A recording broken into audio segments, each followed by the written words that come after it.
വേനൽ ചൂട് കൊടുമുടിയിലെത്തി നിൽക്കുന്ന ഓഗസ്റ്റ് മാസത്തിൽ അറേബ്യൻ ഉപദ്വീപ് സാധാരണയായി വരണ്ട കാറ്റിനും അസഹനീയമായ ഉഷ്ണത്തിനുമാണ് സാക്ഷ്യം വഹിക്കാറുള്ളത്. താപനില 50 ഡിഗ്രി സെൽഷ്യസിനോട് അടുത്തു നിൽക്കുന്ന ഈ കൊടും വേനൽ ദിനങ്ങളിലാണ് UAE നിവാസികളെയും ശാസ്ത്രലോകത്തെയും ഒരുപോലെ ശ്രദ്ധേയമാക്കിക്കൊണ്ട് നാഷണൽ സെന്റർ ഓഫ് മെറ്റീരിയോളജി പ്രധാന കാലാവസ്ഥാ മുന്നറിയിപ്പ് പുറപ്പെടുവിച്ചിരിക്കുന്നത്. 2026 ഓഗസ്റ്റ് 3 തിങ്കളാഴ്ച മുതൽ തുടർച്ചയായി 4 ദിവസങ്ങളിലായി രാജ്യത്തിന്റെ വിവിധ ഭാഗങ്ങളിൽ മഴയ്ക്കും പൊടിക്കാറ്റിനും സാധ്യതയുണ്ടെന്നാണ് ഔദ്യോഗിക പ്രവചനം. കത്തുന്ന വെയിലിൽ നിന്ന് ആശ്വാസമേകുന്ന കുളിർമഴയായി ഇതൊരാശ്വാസമാണെങ്കിലും മരുഭൂമിയിലെ ഈ അപ്രതീക്ഷിത കാലാവസ്ഥാ മാറ്റത്തിന് പിന്നിൽ കൃത്യമായ അന്തരീക്ഷ പ്രതിഭാസങ്ങളും UAEയുടെ അത്യാധുനിക സാങ്കേതിക മുന്നേറ്റമായ ക്ലൗഡ് സീഡിംഗുമുണ്ട്. ഇനി എന്തുകൊണ്ടാണ് ഈ കൊടും വേനലിലും മഴ പെയ്യുന്നത്? പരിശോധിക്കാം. രാജ്യത്തിന്റെ കിഴക്കൻ തെക്കൻ മേഖലകളിലാണ് വരും ദിവസങ്ങളിൽ പ്രധാനമായും മഴമേഘങ്ങൾ രൂപപ്പെടുക. കിഴക്ക് നിന്നെത്തുന്ന ഉപരിതല ന്യൂനമർദ്ദവും അതുപോലെ അന്തരീക്ഷത്തിലെ ഉയർന്ന തട്ടിലെ അപ്പർ എയർ ട്രോഫും ഒരുമിച്ച് സംയോജിക്കുന്നതാണ് നിലവിലെ കാലാവസ്ഥാ വ്യതിയാനത്തിന് പ്രധാന കാരണം. ഇതിന്റെ ഫലമായി ഉച്ചയ്ക്ക് ശേഷം അലൈൻ, ഫുജൈറ, ഹത്ത, റാസൽ ഖൈമ തുടങ്ങിയ മേഖലകളിൽ വലിയ തോതിൽ സംവഹന മേഘങ്ങൾ വികസിക്കുകയും മഴയ്ക്കും ഇടിമിന്നലിനും വഴി തുറക്കുകയും ചെയ്യുന്നു.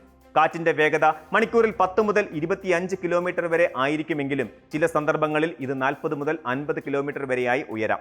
തുറസായ പ്രദേശങ്ങളിൽ പൊടിപടലങ്ങൾ ഉയരുന്നതിനും കാഴ്ചപരിധി കുറയ്ക്കുന്നതിനും ഇത് കാരണമാകും. എന്നാൽ ഈ 4 ദിവസങ്ങളിലും അറബിക്കടലിലും ഒമാൻ ഉൾക്കടലിലും കടൽ താരതമ്യേന ശാന്തമായിരിക്കുമെന്നാണ് നാഷണൽ സെന്റർ ഓഫ് മെറ്റീരിയോളജി വിലയിരുത്തുന്നത്. സാധാരണക്കാർക്കിടയിലുള്ള വലിയൊരു സംശയമാണ് 50 ഡിഗ്രി ചൂടുള്ളപ്പോൾ എങ്ങനെ മഴ പെയ്യും എന്നത്. എന്നാൽ കാലാവസ്ഥാ ശാസ്ത്രജ്ഞരുടെ അഭിപ്രായത്തിൽ കടുത്ത ചൂട് തന്നെയാണ് പലപ്പോഴും ഇത്തരം വേനൽ മഴയ്ക്ക് അടിത്തറയിടുന്നത്. ഉപരിതലത്തിലെ അന്തരീക്ഷം കടുപ്പമേറിയ ചൂടിൽ ചൂട് പിടിക്കുമ്പോൾ വായു വേഗത്തിൽ വികസിക്കുകയും മുകളിലേക്ക് ഉയരുകയും ചെയ്യുന്നു. ഒമാൻ ഉൾക്കടലിൽ നിന്നുള്ള ഈർപ്പമുള്ള വായുപ്രവാഹം കിഴക്കൻ ഹാജർ പർവ്വതനിരകളിൽ തട്ടി ഉയരുമ്പോൾ അത് ഉയർന്ന അന്തരീക്ഷത്തിലെ തണുപ്പിൽ വേഗത്തിൽ സാന്ദ്രീകരിക്കപ്പെടുന്നുണ്ട്.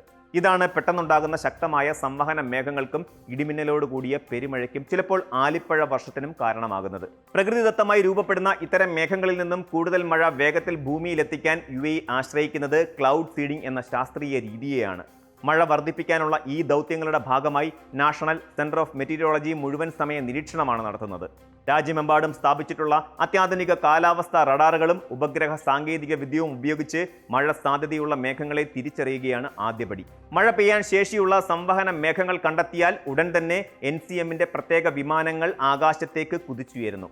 മേഘങ്ങളുടെ അടിത്തട്ടിൽ രൂപപ്പെടുന്ന ശക്തമായ ഉദാഹരണ വായുപ്രവാഹത്തിലേക്ക് വിമാനത്തിൽ ഘടിപ്പിച്ചിട്ടുള്ള പ്രത്യേക ഫ്ലെയറുകൾ കത്തിച്ച് പുറത്തുവിടുന്നു. സോഡിയം ക്ലോറൈഡ്, പൊട്ടാസ്യം ക്ലോറൈഡ് തുടങ്ങിയ പ്രകൃതിദത്ത ലവണങ്ങൾ അടങ്ങിയ ഹൈഡ്രോസ്കോപ്പിക് ഫ്ലെയറുകളാണ് ഇതിൽ ഉപയോഗിച്ചിരിക്കുന്നത്. മേഘങ്ങളിലെത്തുന്ന ഈ ഉപ്പുകണികകൾ അന്തരീക്ഷത്തിലെ ജലബാഷ്പത്തെ തങ്ങളിലേക്ക് ആകർഷിക്കുകയും സൂക്ഷ്മ ജലകണങ്ങളെ തമ്മിൽ കൂട്ടിയിണക്കി വലിയ മഴത്തുള്ളികളാക്കി മാറ്റുകയും ചെയ്യുന്നു. ഗുരുത്വാകർഷണ ബലത്തെ പ്രതിരോധിക്കാൻ കഴിയാത്തത്ര ഭാരം വരുമ്പോൾ ഇവ കനത്ത മഴയായി ഭൂമിയിലേക്ക് പതിക്കുന്നു. ശൂന്യമായ ആകാശത്ത് പെട്ടെന്ന് മഴമേഘങ്ങളെയോ മഴയെയോ സൃഷ്ടിക്കാൻ ക്ലൗഡ് സീഡിങ്ങിന് കഴിയില്ല എന്നത് ഇവിടെ മനസ്സിലാക്കേണ്ട പ്രധാന വസ്തുതയാണ്. നിലവിലുള്ള മേഘങ്ങളുടെ മഴ ഉൽപാദനശേഷി 15 മുതൽ 30% വരെ വർദ്ധിപ്പിക്കാനാണ് ഈ സാങ്കേതിക വിദ്യ സഹായിക്കുന്നത്. വർഷത്തിൽ 100 മില്ലിമീറ്ററിൽ താഴെ മാത്രം സ്വാഭാവിക മഴ ലഭിക്കുന്ന UAE സംബന്ധിച്ചിടത്തോളം ജലസുരക്ഷ എന്നത് ഏറ്റവും വലിയ വെല്ലുവിളികളിൽ ഒന്നാണ്. കുടിവെള്ളത്തിനായി കടൽ വെള്ളം ശുദ്ധീകരിക്കുന്ന ഭീമമായ ചെലവുകളുള്ള പ്രക്രിയയാണ് രാജ്യം പ്രധാനമായും ആശ്രയിക്കുന്നത്. ഇതിനൊരു പരിഹാരം എന്നോണമാണ് 1990കളുടെ അവസാനത്തിലും 2000ന്റെ തുടക്കത്തിലും UAE ക്ലൗഡ് സീഡിംഗ് ദൗത്യങ്ങൾക്ക് തുടക്കമിട്ടത്. UAE research programme for rain enhancement science വഴി ലോകത്തിലെ തന്നെ മികച്ച കാലാവസ്ഥാ ശാസ്ത്രജ്ഞരെ അണിനിരത്തിയാണ് രാജ്യം ഈ രംഗത്ത് ഗവേഷണങ്ങൾ നടത്തുന്നത്. നാനോ സാങ്കേതികവിദ്യ അധിഷ്ഠിത ഫ്ലെയറുകൾ, തദ്ദേശീയമായി വികസിപ്പിച്ച ലവണ മിശ്രിതങ്ങൾ, നിലത്തുനിന്നും മേഘങ്ങളിലേക്ക് റേഡിയോ തരംഗങ്ങളും കണികകളും അയക്കുന്ന ഗ്രൗണ്ട് ജനറേറ്ററുകൾ, കൃത്രിമ ബുദ്ധി ഉപയോഗിച്ചുള്ള സൂക്ഷ്മ പ്രവചനങ്ങൾ എന്നിവയെല്ലാം UAE ഇന്ന് ഉപയോഗിക്കുന്നുണ്ട്. വർഷം തോറും കോടിക്കണക്കിന് ഗ്യാലൻ കുടിവെള്ളം ഭൂഗർഭ ജലസ്രോതസ്സുകളിലേക്ക് തിരികെ എത്തിക്കാനും കൃഷിഭൂമികളെ പുനരുജ്ജീവിപ്പിക്കാനും കടുത്ത വേനൽ ചൂടിന് കുളിർമ പകരുന്നതിനും ഈ ദൗത്യങ്ങൾക്ക് സാധിക്കുന്നുണ്ട്.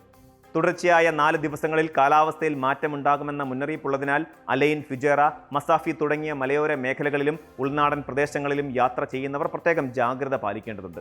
പെട്ടെന്നുണ്ടാകുന്ന കാറ്റിനും പൊടിക്കാറ്റിനും ദൂരക്കാഴ്ച കുറയാൻ സാധ്യതയുള്ളതിനാൽ വാഹനമോടിക്കുന്നവർ വേഗത കുറയ്ക്കാനും റോഡ് സുരക്ഷാ മാനദണ്ഡങ്ങൾ പാലിക്കാനും NCM നിർദ്ദേശിച്ചിട്ടുണ്ട്. കൂടാതെ മലയോര താഴ്വരകളിൽ പെട്ടെന്ന് വെള്ളപ്പൊക്കമുണ്ടാകാൻ സാധ്യതയുള്ളതിനാൽ അവിടങ്ങളിലേക്കുള്ള സന്ദർശനം ഒഴിവാക്കുന്നതാണ് സുരക്ഷിതത്വം. പ്രകൃതിയുടെ നിയമങ്ങളും ആധുനിക ശാസ്ത്ര സാങ്കേതിക വിദ്യയും കൈകോർക്കുമ്പോൾ മരുഭൂമിയിലും കുളിർമഴ പെയ്യും എന്നതിന്റെ ഉത്തമ ഉദാഹരണമാണ് UAE കാഴ്ചവെക്കുന്നത്. കൊടും ചൂടിനിടയിലും ആകാശത്ത് തെളിയുന്ന കാർമേഘങ്ങൾ നാടിന് പ്രതീക്ഷയുടെ പുതിയൊരു കുളിർമഴയായി മാറുകയാണ്. കൂടുതൽ വാർത്തകൾക്ക് news 18 Keralam YouTube channel subscribe ചെയ്യുക.